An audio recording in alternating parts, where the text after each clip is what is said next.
1994. And on this day in 1911, the Titanic was launched in Belfast. At the ceremony, White Star Line employee claimed that even God himself would sink this ship. This is BBC Radio 4, where it's time for Prayer for the Day with Hayden Spencer. Good morning. When I was learning music theory as a youngster, I never really understood what the point of bars of rest, one after another, was in sheet music. Trying to follow where one had to count bar after bar of rest didn't seem very restful to me. Wouldn't it just be easier to keep playing? We can live our lives a bit like that, with potentially risky or even disastrous consequences. It's a falsehood to tell ourselves that those results will be better than the ones we will have if at some point we allow ourselves to rest. There's a temptation to view those who focus on self-care as somewhat self-absorbed, but they aren't. In my view, as someone who rather jealously looks on at how able they are to focus and the lack of bags under their eyes after another full day of work, the balance between work and rest was set down by God in creation.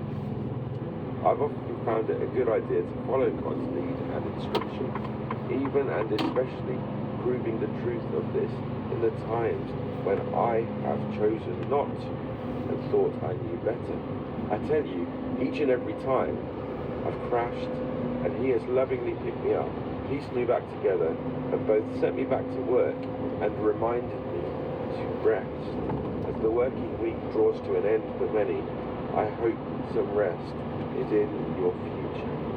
Father, as you rested at the end of a full week of work in creation, help me to both work well today and to find my rest in you at day's end. Be with me now and in the day and days ahead. Help me to live, work and rest to your glory. Amen. That was Prayer for the Day with Hayden Spenceley. It's 5:45 and our Farming Today with Charlotte Smith. Hello. Today, the impact of new rules on holiday lets on rural house prices. I'm so worried. I'm having sleepless nights. It's not fair. I've worked so hard for my house and to pay my mortgage, and the fact that someone might whip that away from me is criminal. More on that later. Let's start, though, with honey from bees kept in Northern Ireland's apple orchards. Grandfather and grandson team, William Haffey and Jack Wilson, are farmers who also rent hives to apple growers so the bees can pollinate the crop. Helen Mark went to meet them. There are over 4,000 acres of apple trees across County Armagh, so it can rightly call itself the Orchard County of Northern Ireland. The masses of delicate pink and white blossoms are just a joy to hold. And in the thick of it, near the village of Loch Gol, is a small family farm that produces honey. Not just from the few hives they have on the farm, but through a hive rental scheme that benefits the apple producers, the honey maker, and the bee population. It's a lovely sound. Lovely sweet too. It's good to see this time of year, especially after a long winter. So hopefully that will be one of the hives that produces a bit of honey for us this year. William Haffey has had a long-time love of honeybees, and he and his young grandson, Jack Wilson, make for a special honey-producing duo. I was always sort of destined to get into bees from a young age, you know. I was always fascinated by them. Getting off the school bus, I got to walk past the bees every day. I always ran into the house and said, "Oh, look, Granda, the bees are out flying today," and all this. So it was always bound to happen, I thought, but it was only until like one summer afternoon where he came up to me and he asked, would I like to go into the bees one day with him? And well, my mind was made up as a wee 10-year-old boy at the time, like, so, and ever since that day I was just going out whenever I could, learning more about the bees, just being told how to work with them. Your grandfather, he is the one who has taken you through the learning. He's passed on his knowledge to you, Jack. He's the fountain of wisdom. It's run now as a business off the farm. Yeah, well, we keep a few hives. We have about 25 to 30 beehives, We rent the hives out to the farmers in the orchards to pollinate their crops for the year. Have you lived in this part of the world all your life, William? Yes, since I was married. But I'm over 50 years now. And you were farming when you were first here? This was only a small home, so I was only a small farmer, and then I did work for other farmers. So how did you get into the bees? It was through an old farmer. He had a box of bees. I always had interest in bees, but my in-law always said it was too dangerous for the children. The Kids got stung. the old people didn't believe you could have a bee box around the house. That's over 40 years ago. It didn't put you off? No. I made my own box before I was a carpenter too. I used to make coffins. That's what I started off with, using that coffin. So I good hands for making things. Then I went away and bought a swarm of bees. It's a swarm you get, and I started from there. And then nowadays I get calls on telephone. People have swarms in gardens, mostly up chimneys, which you cannot take out. So I have a vacuum cleaner now to suck the bees up with a vacuum cleaner. I can use it, bring them home, put them in a box of my own, then start again. But for you to be able to do that, you had to learn all this, William. Nowadays there's classes for beekeepers. But years ago there was no classes, so you just had to learn by your mistakes. And we made plenty of them. Just the same way I'm teaching Jack. Helen Mark there in County Armagh. You can hear more on Sunday morning here on BBC Radio 4. On Your Farm is at 6:35. And next week here on Farming Today, we will be talking about pollinators. It's almost like we planned it now. Now, a new survey has found that Kent has the biggest population of beavers in England, while a new study of the animals in Devon concludes they are having a positive impact on flood and drought alleviation. We'll hear more on that in a minute. Let's turn first then to the Kent beavers. Experts say there are now several hundred of them living wild in the county. They can even be spotted in Canterbury city centre, as BBC South East's environment correspondent Yvette Austin's been finding out. The River Stour runs through the centre of Canterbury with a busy footpath beside it, and if you happen to pass along it at the right time, you could be lucky and see a beaver, or even two, as Louise Comber did. She's head of science at the King's School in Canterbury. It's absolutely amazing. I saw it for the first time yesterday. I walked past on my way home from work, and there was a beaver in front of me, and I was so fascinated, and there wasn't a soul around me to see it with me, so I thought I'd imagine it, and I've come back today and seen two, and that's just been the most amazing thing to see. Oh wow, I've never seen anything like this. Usually beavers are quite secretive animals, but here we are in the middle of Canterbury, public footpath that's really busy, and there they are just going about their business as if we're not here. Local people think there are 4 members of the beaver family on the Stour, but there are many more of the animals in East Kent, according to a new survey commissioned by Natural England, which suggests there are several hundred in the county. Conservationists from the Kent Wildlife Trust and the Beaver Trust spent 3 months looking for evidence of their presence. Ben Morris from the Environment Agency is a co-author of the report. These surveys, they don't count individual beavers because it's very difficult to. They're nocturnal for the most part, so they're quite hard to count anyway. We count territories, so we use the field signs to estimate the number of territories we've got, and what the survey's found was that there's over 50 territories in the Stour catchment, which is the biggest population in England. Beavers were hunted to extinction in the UK around 400 years ago, but were brought back to Kent in 2001 when they were released into a nature reserve, and there are 10 other wild populations in southern England. Residents talk of them being good for mental health. Dr. Jake Bicknell is from the University of Kent.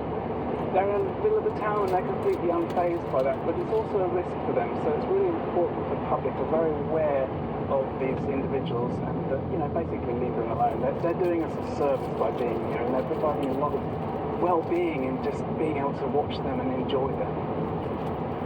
That report from Yvette Austin in Kent. Well, beavers were discovered on the River Otter in East Devon in 2014 and were is quite sure how they got there, but over the past 10 years, researchers at the University of Exeter have been studying them, and they conclude the beavers have helped alleviate both flood and drought. As we've discussed on this programme before, beavers have a big impact on a river, welcomed by some, but not all. Dr. Alan Pussock, lecturer in Applied Nature-Based Solutions at the University of Exeter, was part of the team which carried out the research in Devon and indeed the survey in Kent. He told me what he's found on the River Otter in the past decade. These beaver wetlands have significant benefits, particularly for downstream flood risk. During storm periods, peak flows, so the maximum amount of water rushing downstream, can be reduced by over 30%. The water is slowed as well, giving downstream communities more time to respond. But then that same creation of water storage in these wetlands has benefits at that other hydrological extreme. By releasing water slowly in times of drought, it maintains water supply in our river systems. Anyone who's ever seen the impact that beavers can have on a river, it's incredible how much they can do, even if there's only 2 or 3 of them.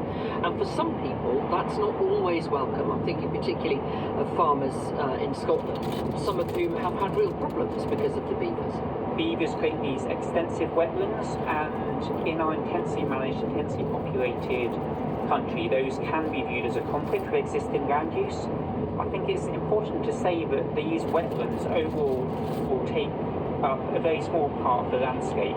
We calculated that maximum 2-3% of existing farmland within the floodplain could be impacted by beavers. But obviously it's important to say that that can be a real impact upon how a farmer manages their land. So it's really vital to work with farmers and landowners to explore mechanisms by which we can make space for beavers, make space for water, but at the same time find ways to incentivise farmers to adjust their land management practices and accommodate wild beavers within their landscapes. And that's actually what's happened, isn't it, on the Otter, where they've used government schemes to get landowners involved and pay them, if you like, to make space. Absolutely. So using a combination of our research showing where the beaver benefits can be greatest, where beavers can live within the landscape, but then also working with landowners and farmers to say where can you accommodate beavers within the landscape, and then where can we use both existing payment mechanisms, for instance, farming to protected landscapes and other such grant mechanisms, and at the same time as exploring new payment systems to say how can we incentivise you and pay you for that societal benefit you're providing on your land. It's important to say that while beavers do provide these wider societal benefits, it's not always an even distribution between, if you like, who bears the benefits, wider society, wider biodiversity, and who bears the cost, which may lay on that individual farmer who land they were farming. Do you think we could see beavers on the majority of rivers in Britain? Absolutely, over time, with the right support and the right management, the right policies, they could fly alongside us across the vast majority of our river systems across Britain. Dr. Alan Pussock there from the University of Exeter. New rules aimed at controlling the number of holiday lets in popular rural and coastal areas will mean a fall in house prices. Well, that's according to the Lake District National Park Authority's senior planning officer. The new powers announced earlier this year mean that planning authorities could require anyone wanting to turn their house into a holiday let to get planning permission, something which is already happening in Wales, where it's causing some controversy. Phil McCann, political reporter for BBC North, has been looking at this in Hawkshead in the Lakes and Abersoch in North Wales. I'm so worried. I'm having sleepless nights. It's not that I've worked so hard for my house and to pay my mortgage, and the fact that someone might whip that away from me is criminal. Susie moved to Abersoch from Bramall near Stockport 20 years ago. Her kids have lived in the village all their lives. She doesn't own a second home or holiday lets, but she's worried about plans to control them here. Everyone cannot believe that a council can dictate to us who we sell our house to. She and others are concerned about new Article 4 directions. They'll mean planning permission will be needed to turn a home into a holiday let or a second home. This is only going to affect the people who live here. Alistair is selling his house here, his only house, and says values have already been hit. Prospect of it has taken £1,500,000 off your account. Selling a house without permission to use it as a holiday let or a second home would inevitably cut its value, but only by around 5%. That's according to Gwynedd Council, which is behind the plans. One estate agent, though, told me it's actually more likely to be 25%. Drive half an hour north and you're in Nevin, where Anne from Chester has her second home. This is my little small cottage. I've got 2 rooms downstairs, a lounge and a kitchen. Last year, council tax on second homes in Gwynedd went up to 150% of the standard rate, double and a half. I think people are selling because of the council tax. Isn't that kind of the point? The homes won't, especially the more expensive ones, won't be sold to local people that would be able to afford those. And of course, come to the Lake District, and second homes and holiday lets are also causing concerns, especially in hotspots like here in Hawkshead. Here in Westmoreland and Furness in February, the council announced that council tax for second homes would be doubled, and in the same month the Westminster government announced that planning authorities will get the power to require planning permission for homes to be turned into holiday lets, although not second homes like in Wales. That's a power the National Park Authority here wants to have from day one. It's aware it could cause house prices to fall. Luckily, that's part of the point. Andrew Smith is the authority's head of development management, its most senior planning officer. Across the national park, what we see is a shortage of permanent homes for people to live in, people who need to live in the area, work in the area. People like Catherine. She works in conservation in the hill farms around Windermere. She wouldn't have been able to get this house without the Lakeland Housing Trust, which exists to help those who can't afford the going rate. Maybe a small reduction in a housing price gives people livelihoods and lets people actually get on the housing ladder in the area that they're from. That report from Phil McCann. And that's it from us. I'm Charlotte Smith. The studio manager is Ilse Ladderman, and the producer in Bristol is Alan Beach. Nature Table finds the funny in flora and fauna. Giant squid, by the very name, get very, very big. They've got the basic squid body plan. That's added loads sort of exercise regime. I'm doing the basic squid body plan. Join me, Sue Perkins, for a show and tell of the natural world's fascinating artefacts. The moon is speeding up slightly, and it's actually moving away from us something like 4 centimetres a year. Don't go! So I've got some examples here of what's brilliance. Oh! Just think of them like a bee, but if you shaved them a bit. Nature Table on Radio 4 and BBC Sounds. Returns this Sunday afternoon at 4:30.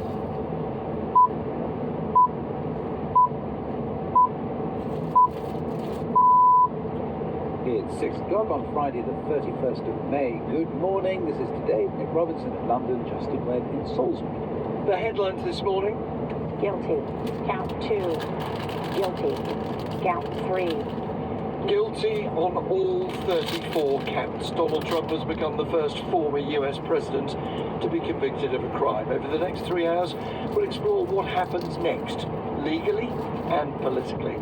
Our other main headline this morning, President Biden has given Ukraine permission to use American-supplied weapons within Russian territory, lifting restrictions imposed to avoid the war escalating.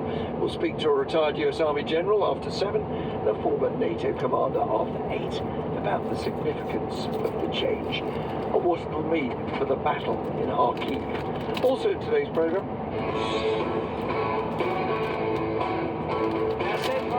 guitar legend and David Bowie's sidekick Earl Slick on his decades-long friendship with the Thin White Duke. That's all after the BBC News, read this morning by Jane Steele.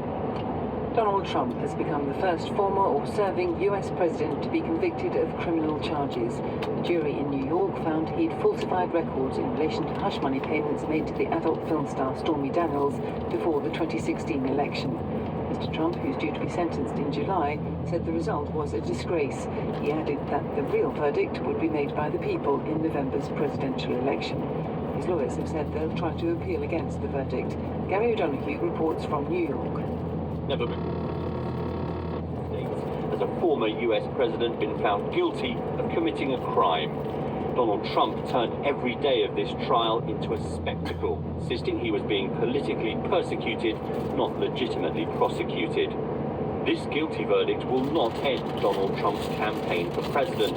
With less than 6 months to go until the election, he will use the conviction to rally his supporters, insisting he is being victimized.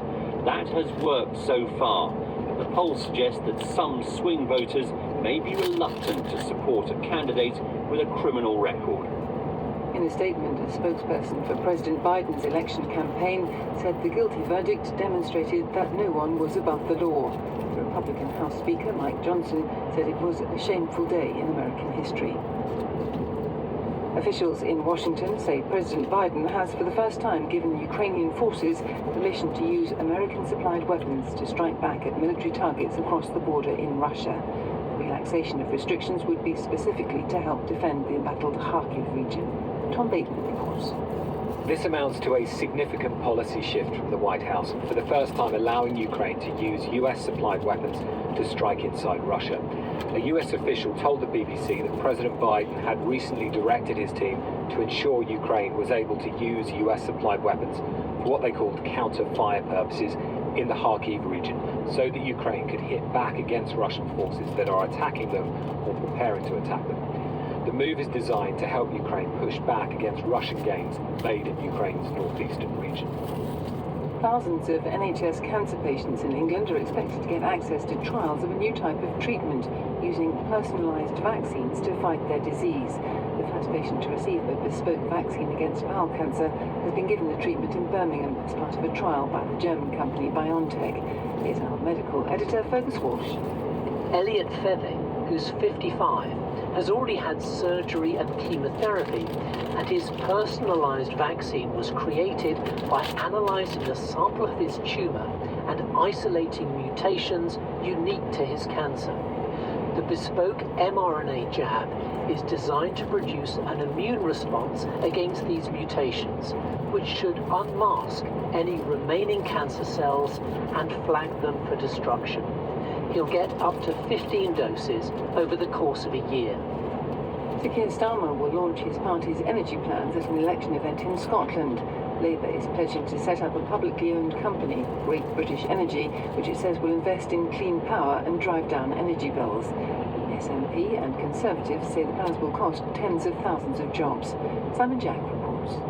Labour say we need to wean ourselves off volatile fossil fuels by investing in renewable energy, paid for in part by further hiking taxes on oil companies, a policy the Lib Dems also back.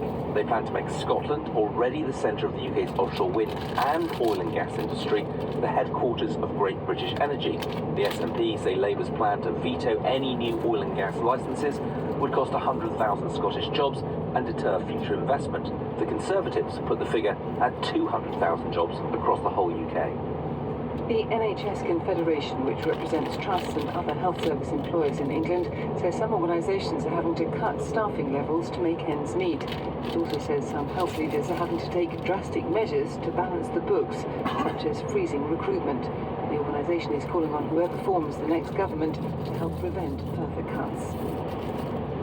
Thames Water has said it's monitoring the situation after issuing more than 600 homes in the village of Bramley in Surrey with notices not to drink their tap water. The company said tests had indicated a possible deterioration in the quality of drinking water in some areas. It added that bottled water was being delivered to people who had been affected and water stations were being set up as a precautionary measure.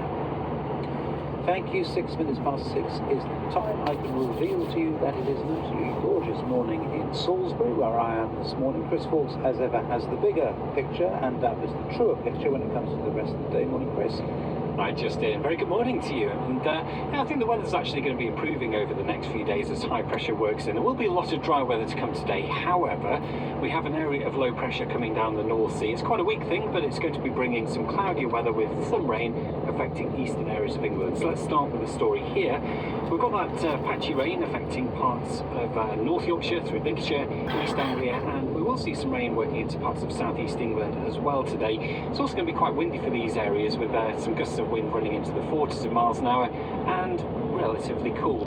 Temperatures around 14 to 16 degrees. But away from that, across Wales, northern England, much of the Midlands, much of southwest England, central southern England too, we're looking at a fine start to the day with some sunny spells. There's a bit more cloud across Wales and the far west Midlands just to start off with, and that's producing a few patches of drizzle, but I think it will tend to break up as the day goes by with some sunshine coming through later on. Now in these brighter, sunnier parts of England and Wales, temperatures reach 17 to 19 degrees, and it will feel quite pleasant in the sunshine. For Northern Ireland, we're looking at a fine day as well. Sunny spells and just a bit of bad weather cloud popping up for a time. 16 to 18 degrees your temperatures here, so again pleasant in the sunshine. Most of Scotland will also see some sunshine, but that said, it will be quite cloudy for a time this morning across eastern counties of Scotland, and through the Highlands and the Scottish Islands there could well be a few showers working in. It's also going to be quite cloudy here, but when the sunshine comes out in Scotland, we're looking at temperatures quite widely today, reaching 17 to 20 degrees, and it should get a bit warmer as we head into the weekend. That's the latest. Chris, thank you very much indeed. It's 7 minutes past 6. Time for our first look at the papers. Many of the front pages, of course, featuring images of a frowning Donald Trump at the jury, where his hush money trial has been taking place. Trump guilty is the headline in the Mail, which says the former president shook his head as he was dramatically convicted. But according to the Telegraph, polls show that the verdict is unlikely to have a major impact on the results of November's presidential election. The paper says a survey of swing states suggests that support for Mr. Trump will increase because of what the Daily Mirror predicts could be the most consequential verdict in American criminal history. The Times reports that while he could be jailed for up to 4 years, he's likely to be spared incarceration. But regardless of whether he does go to prison, the Eye points out he could still become US president as a felon, because America's founding fathers did not anticipate this scenario. The Daily Express reports that the row about the treatment of the veteran politician Diane Abbott has exploded, exposing divisions at the very top of Labour. The paper says Sir Keir Starmer is openly challenged by his deputy, Angela Rayner, who said Miss Abbott should be allowed to stand for the party at the election. According to The Independent, Sir Keir is facing a growing backlash about what his critics are calling a purge of the Labour left, with The Sun describing the situation as a civil war. But in an interview with The Guardian, Ms Rayner denies that only left-wing candidates are being banned from standing. A poll carried out for the Financial Times suggests that most voters expect their taxes to go up, regardless of which party wins the election, and therefore regardless of what they're telling us. 56% of respondents thought Labour would increase taxes, while 52% said the same of the Conservatives. The paper says the findings point to the public's scepticism about promises both parties have made on the issue. In the Mail, doctors say a new treatment for cancer patients in England is going to herald a new era in fighting the disease. The Guardian says research into cancer vaccines is at an early stage, but the Times reports that results so far show that they significantly boost survival rates. Now we're going to be talking to one of the patients, one of the first patients to take part in the cancer vaccine trial. The announcement that the Princess of Wales will not attend a rehearsal of Troop in the Colour is highlighted by The Sun. Sources tell the paper that Catherine was never expected to attend the Colonel's review as she undergoes chemotherapy. But the army officer overseeing the ceremony says he's determined to make it the best yet for her. The paper's headline is, "We'll make this great for Kate." The Times says the largest Stegosaurus fossil ever discovered could fetch up to £4.7 million when it goes up for auction next month. It's known as Apex and stands 11 feet tall. It's said to have been through the careful process of excavation, preparation and installation after being found in 2022 near the appropriately named American town of dinosaurs. I had no idea there was a town called Dinosaur, but there we are. It is now 10 past 6. Probably close to normal in Illinois. 10 past 6, as Nick was saying. And let us turn at 10 past 6 to really the story that has dominated things since it broke. A little after 10 o'clock our time last night, early evening on America's East Coast, a set of convictions, a date for sentencing, and a furious reaction from the man at the centre of it all. This was a rigged, disgraceful trial. The real verdict is going to be November 5th by the people. And they know what happened here, and everybody knows what happened here. We have a Soros-backed DA, and the whole thing, we didn't do a thing wrong. I'm a very innocent man, and it's okay. I'm fighting for our country. I'm fighting for our Constitution. Our whole country is being rigged right now. This was done by the Biden administration in order to wound or hurt an opponent, a political opponent. And I think it's just a disgrace. And we'll keep fighting. We'll fight till the end and we'll win. Because our country's gone to hell. We don't have the same country anymore. We have a divided mess. We're a nation in decline, serious decline. Millions and millions of people pouring into our country right now. From prisons and from mental institutions, terrorists. And they're taking over our country. We have a country that's in big trouble. but this was a rigged decision right from day one with a conflicted judge who should have never been allowed to try this case, never. And we will fight for our Constitution. This is long from over. Thank you very much. That was Donald Trump speaking immediately after the verdict. He's due to be holding a press conference today. The wider nation must come to terms now with the notion that one of the men running for the presidency is a convicted felon. This was the reaction to it all from Americans outside the court in Manhattan and near Donald Trump's home, Mar-a-Lago, in Florida. Oh my God, I almost fainted. It's disgusting, I'm telling you, man. I was just like, how could they do that? But that's going to increase his chances to win. They're using this judicial system just to penalize him to get him away from running for president again. I'm so pleased that there's finally some accountability for Donald Trump. He's evaded the law for many years, decades, and it's finally caught up to him. And also, we're fighting for democracy here. This was an election interference case. You know, it wasn't just a porn star sex case. It was an election interference case. Our first reaction was sadness for America, sadness for Trump. But at the end of the day, it's only going to increase his support. It's a great day for the American people to see that no one is above the law. Here we are, and we will hear from Brian Lanza, Donald Trump's former Director of Communications at 8:10. And at 9 minutes past 7, a former attorney, a prosecutor, talks us through the legality of possible appeal and the likelihood of whether the former president will now serve time in prison.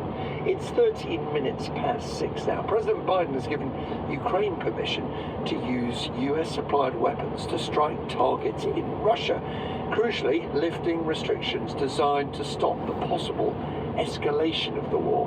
We're joined by our correspondent in Kyiv, Gene McKenzie. They are lifting restrictions, Gene, but in one limited area. What will happen now?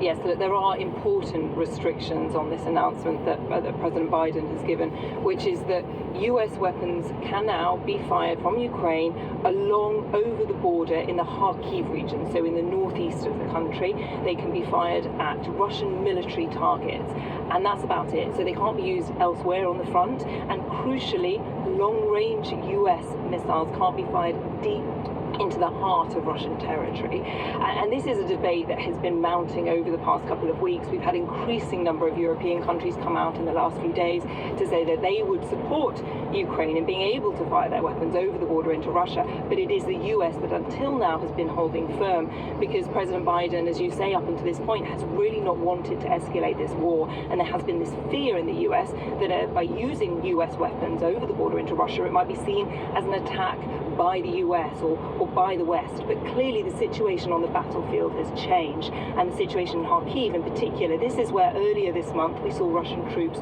cross the border into this region. They've retaken villages, and they are continuing to attack Kharkiv from over the border. And that is why it is this region, I think, that President Biden said, no, now US weapons can be used, because President Zelensky has said that he's just had to watch troops amass at this border, and they're having to watch, attacks be prepared and launched. And there is nothing that they can do until the soldiers physically cross into Ukrainian territory, or the bombs and the missiles enter Ukrainian territory. And he has effectively said up to his point that his troops are fighting with one arm behind their back.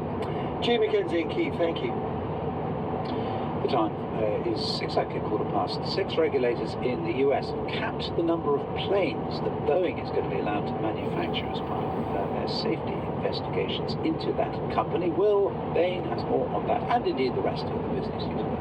Morning, Justin. Morning, Nick. Yeah, as we were talking about this on the programme yesterday, weren't we? After 7 o'clock, Boeing had a deadline to present a plan to the Federal Aviation Administration, the US regulator, aimed at improving the quality of its aircraft. That deadline was Thursday. It did unveil a number of plans, including adding 300 hours of training material, deploying workplace coaches onto its production lines. And in a press conference, though, after that announcement, the regulator, the FAA, said systematic change was still needed to rebuild confidence in the safety of Boeing's aircraft. Scott Hamilton is the managing director of the aviation consultants Liam Company and joins us from Seattle, the home of Boeing. Scott, morning from us, evening to you. Hello. What did you make of what Boeing put forward then to the regulator?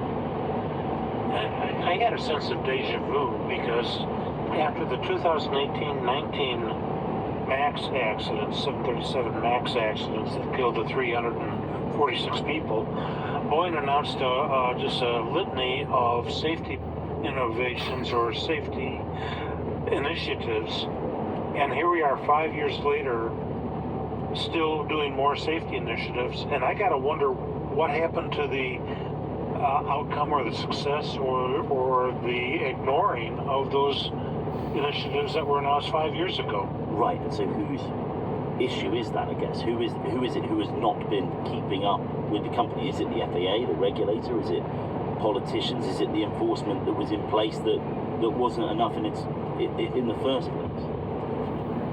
Well, the responsibility, in my view, rests with CEO David Calhoun. He became the CEO in January of 2020, right after some of these initiatives were announced and after some additional initiatives were announced.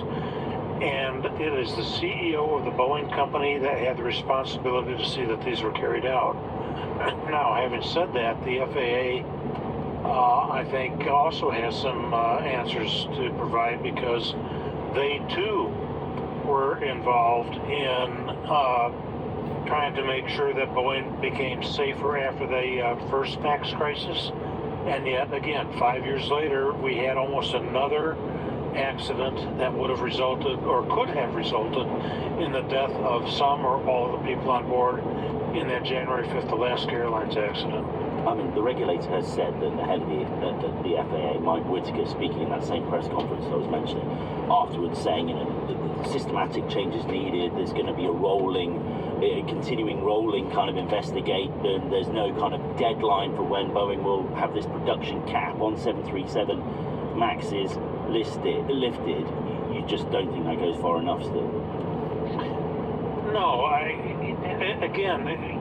we haven't seen results, and we don't really have an explanation as to why these initiatives from 5 years ago failed. You know, when Boeing likes to pronounce that its Speak Up program has 500% more input than the same time a year ago, that tells me that the Speak Up program that was announced after the first crisis just didn't work, despite what Boeing claimed. This was a program that was meant to encourage whistleblowing, basically, meant to encourage people working in the factories to flag poor practice. Exactly, without fear of retribution or retaliation. And just a matter of a couple of weeks, a few weeks ago, there were several whistleblowers who came forward and said, we faced retaliation or retribution for coming forward with safety concerns during this other period. And so I'm real skeptical about anything that Boeing says. Over in Missouri, it's called the Show Me State. Well, show me that what you're saying is really going to work this time. And they got big changes coming down the track, haven't we? Mr. Calhoun, you mentioned, is leaving the company at the end of the year. Changes on the board as well, changes the chief other senior positions within the company. Is that when you think you might start to see the kind of culture change that you're talking about? Is that what's needed? Lots of new people at the top, basically. Yeah, I always hate the answer, it depends, but it does depend on who they bring in as CEO of the company, who they announce as the permanent CEO of Boeing Commercial Airplanes, what they do about shaking up some more heads that have to, in my view, roll. I'm not at all prepared to give an endorsement to anything Boeing is doing at this point, because we don't know who's going to be named by the board of directors going forward. Scott Hamilton, Managing Director of the Aviation Consultants Liam Company, thanks so much for your time listening to that. It's our markets guest, Bill Blaine, Strategist and Head of Alternative Assets at Shard Capital. Bill, morning. Good morning, Will. Aviation, a sector that you look at pretty closely. What was the market reaction to all of this plan from Boeing? Well, the market's very, very skeptical about Boeing for a number of reasons. The aviation market is crying out for aircraft just now. Deliveries have been so delayed. Airlines getting very unhappy that they cannot rely on Boeing, and to a lesser extent Airbus, because neither company can get the engineers that need to actually make planes. Engines aren't working particularly well either. That's these new engines that were supposed to be more fuel efficient. So there's all kinds of problems. And then just to make it worse, what effectively happened is that Boeing has been uncovered as having affected the capture of the US regulator, the FAA, getting away from it and being unable to reform itself. That's one of the reasons I've almost made a career of standing up at conferences saying Boeing is an example of the worst company in the world. Well, we're going to see plenty of investigations into a lot of what Bill's saying, both civil ones, criminal ones, and also Congress been looking at exactly that issue of the proximity to the regulator and whether it is still too close. Elsewhere on the markets, Bill, a big announcement coming from Saudi Aramco. Sounds like the Saudi state going to sell really $12 billion worth of shares in the world's biggest energy company. Yeah, this is absolutely fascinating because we're about to see Prince Mohammed bin Salman